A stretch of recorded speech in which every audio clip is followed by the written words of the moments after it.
Bonjour monsieur. Bonjour. On vous rencontre, vous êtes le porte-parole du collectif Tramway à Toulon. Avant de rentrer dans le vif du sujet de notre rencontre d'aujourd'hui, pouvez-vous faire un état des lieux des transports en commun sur l'agglomération toulonnaise? Tout à fait. Je pense que l'état des lieux des transports en commun sur l'agglomération toulonnaise doit se faire en comparaison avec d'autres grandes villes de France. On va en prendre deux, Strasbourg et Nantes.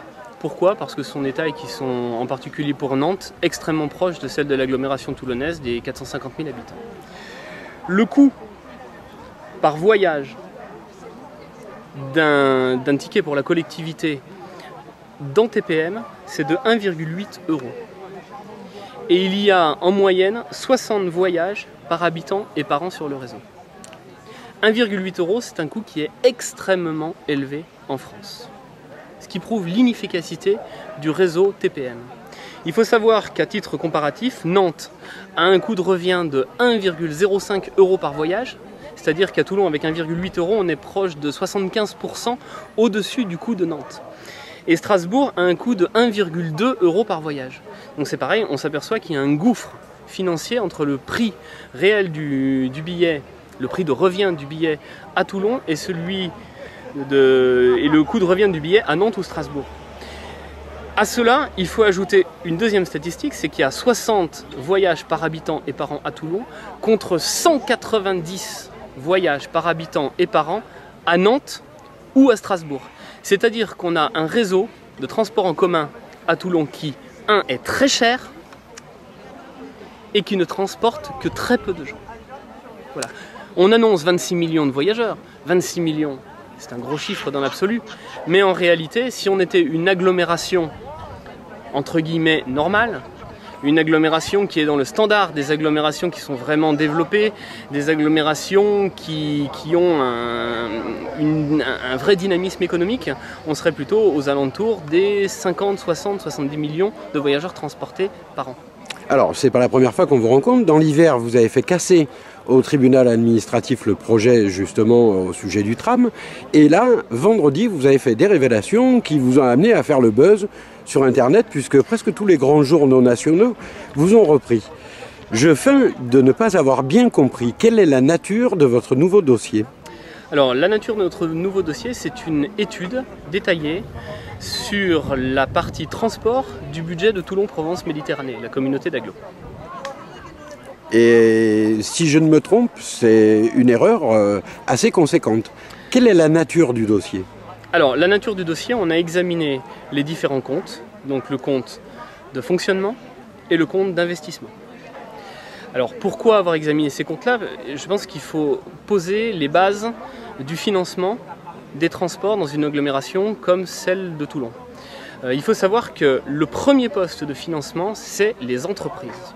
Les entreprises via un versement qui s'appelle le versement transport, qui pèse à Toulon 1,75%, quand on dit Toulon c'est TPM, qui pèse sur TPM 1,75%, 1% étant dédié au fonctionnement et 0,75% devant être dédié à l'investissement.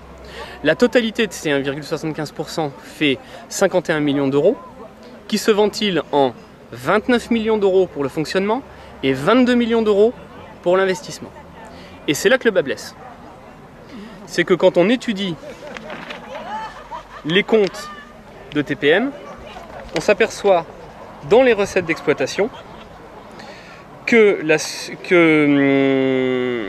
le versement transport de 51 millions d'euros est intégralement affecté au compte de fonctionnement. Au mépris de la loi. Puisque la loi impose que la majoration du versement transport de 0,75%, donc les 22 millions d'euros de majoration, soit affectée à la construction de nouvelles infrastructures routières ou guidées. Or, le seul projet qui tient la route en infrastructure routière ou guidée, le seul projet qui a été voté et validé par TPM, c'est le projet de tramway.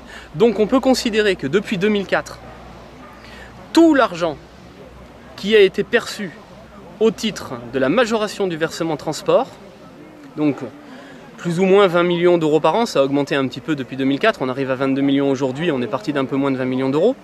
Tout cet argent qui représente approximativement 200 millions d'euros, tout cet argent aurait dû être dédié en intégralité à la construction du tram. Et c'est là que le bas blesse. Aujourd'hui, il n'y a pas de tram qui roule après 12 ans.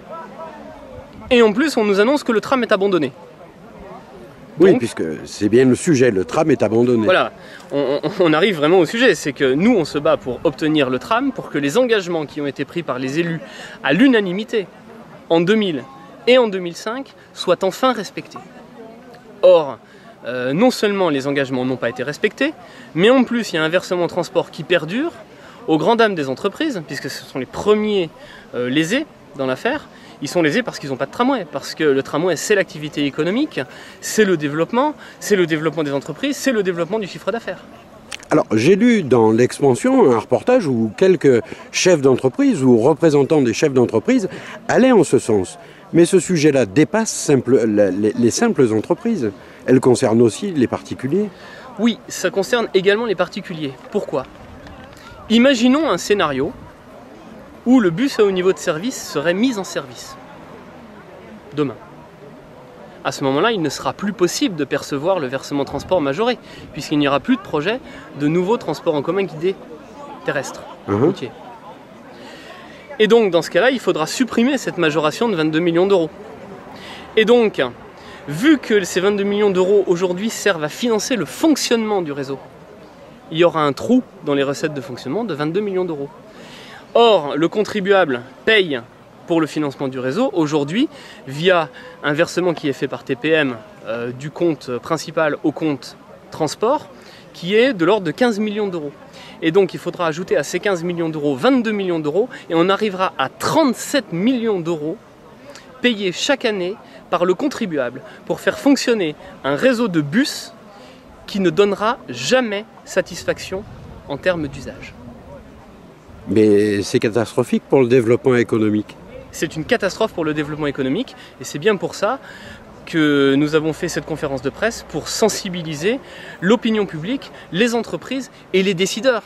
Parce que notre objectif, c'est d'obtenir ce tramway dans l'intérêt des Toulonnais et dans l'intérêt des entreprises et dans l'intérêt de tout le monde. Oui, rappelons que si on choisissait demain un tramway, on pourrait le voir en circulation combien ? 2 ans, 3 ans après ? Il suffit de regarder ce qui se fait dans les autres villes de France. Aujourd'hui, mettre en circulation un tramway, il faut de 24 à 30 mois à peu près. Des villes comme Dijon ont mis 2 lignes en service en 2 ans à peu près. Voilà. Sachant que nous, toutes les études sont faites et qu'il y a beaucoup d'expropriations qui ont été faites jusqu'ici sur tout le parcours de la ligne de tramway. Donc il y a des infrastructures qui ont été faites aussi.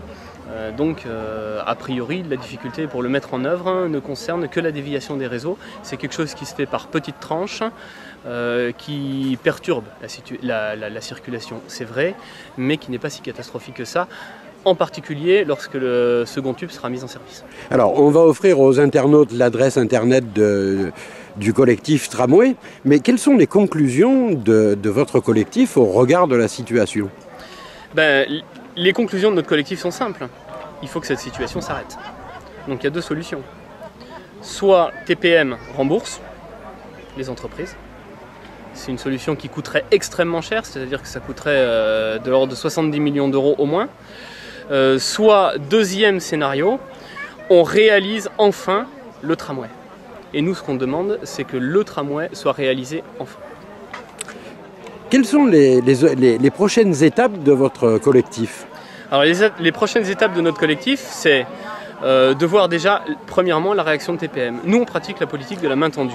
Ah mais la réaction, on l'a vu, puisque dans le journal, Genevard dit en gros que vous êtes à côté de vos pompes, et M. Falco fait remarquer que vous faites ça pour être sur une liste aux prochaines municipales ou pour le diffamer.